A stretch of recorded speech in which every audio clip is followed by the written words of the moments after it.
তো 17 বছরের ইতিহাস স্বৈরাচার শাসন আমলে আমাদের এই 1 নম্বর ওয়ার্ড অবহেলিত ছিল। রাস্তাঘাটের কোনো উন্নয়ন হয়নি, জলাবদ্ধতায় আমাদের হাজার দশেক মানুষ আমরা পানিবন্দী হয়ে আছি। আজকে এখানে ড্রেনেজ ব্যবস্থা তো হয় নাই, এখানে চোর হয়েছিল জনপ্রতিনিধি অস্ত্রের জোরে। আমরা এই রাস্তাঘাট এবং আজকে বহু শহীদের রক্তের বিনিময়ে 36শে জুলাই আমরা দেশ স্বৈরাচার মুক্ত হয়েছে।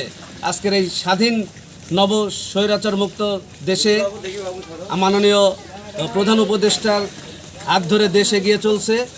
সেই জন্য ঈশ্বরদী পৌর প্রশাসককে আমার আবেদন, অনতিবিলম্বে আমাদের 1 নম্বর ওয়ার্ডের দিকে দৃষ্টি দিয়ে এখানকার রাস্তাঘাটের উন্নয়ন এবং ড্রেনেজ ব্যবস্থা চালু করার জন্য, এবং যে ড্রেনগুলা ভরাট হয়ে গেছে খননের মাধ্যমে যাতে এখানে পানি নিষ্কাশনের ব্যবস্থা করা হোক, আমরা এই জোর দাবি জানাচ্ছি।